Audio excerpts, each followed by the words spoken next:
pour La République En Marche, Hervé Berville, qui est par ailleurs rapporteur de notre loi sur l'aide publique au développement, quand elle arrivera. Merci beaucoup, Madame la Présidente, Monsieur le rapporteur, cher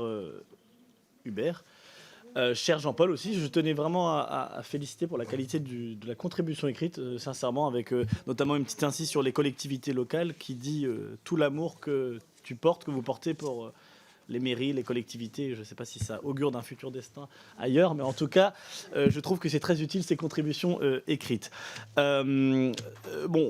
je vais peut-être aller vite parce que ça fait un petit moment qu'on est ici et je pense qu'il faut qu'on laisse la place au débat. Peut-être au nom du groupe pour dire que l'année 2019, bien évidemment, a été marquée par une séquence internationale et des séquences internationales plus particulièrement chargées avec le G20 à Osaka, le G7 à Biarritz, la reconstitution du Fonds mondial SIDA, tuberculose et VIH ou encore la reconstitution dans les derniers jours du Fonds vert pour le climat. À chacune de ces rencontres, on a pu le voir avec la concrétisation, la France a été au rendez-vous, avec notamment une augmentation de 20% de la contribution française au Fonds mondial, ce qui était une augmentation inédite et qui était à la hauteur de ce qu'un certain nombre de personnes attendaient pour faire face aux défis des grandes pandémies et surtout à la responsabilité de la France dans ce système multilatéral. Je nommerai aussi bien évidemment le doublement du fonds de la participation de la France dans le Fonds vert,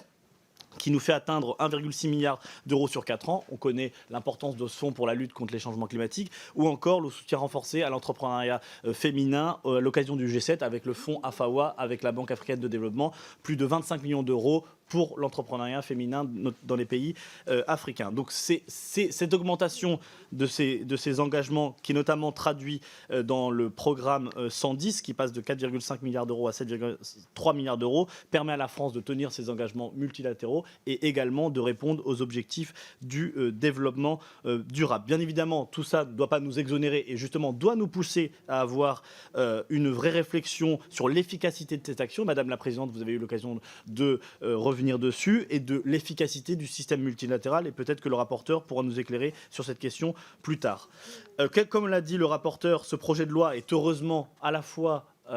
aligné sur nos ambitions internationales mais aussi conforme à la trajectoire financière qui avait été définie au moment du CICID avec 0,46% en 2020 et 0,43% du RNB en 2019, ce qui nous laisse augurer de manière raisonnable, pragmatique, mais aussi optimiste, d'atteindre les 0,55 en 2022. Je voulais simplement faire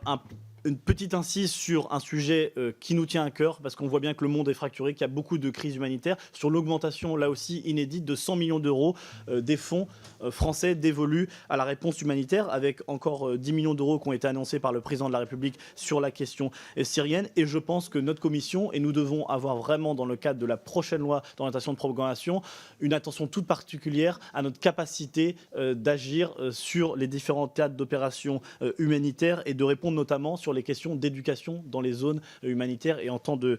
crise. Enfin, je voulais simplement revenir sur l'augmentation des crédits du FSPI qui sont octroyés aux ambassades, qui permettent justement de mettre en œuvre des petits projets visibles sur le terrain, politiques, et qui permettent à l'action extérieure de l'État d'avoir de la flexibilité et de l'agilité. Alors vous comprendrez, ce budget est un budget solide, crédible, à la hauteur des enjeux. C'est un budget de confirmation, mais il faut en effet passer la marche au cours des prochaines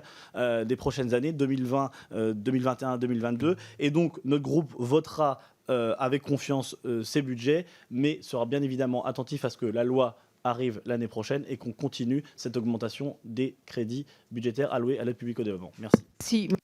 Merci beaucoup, monsieur le député.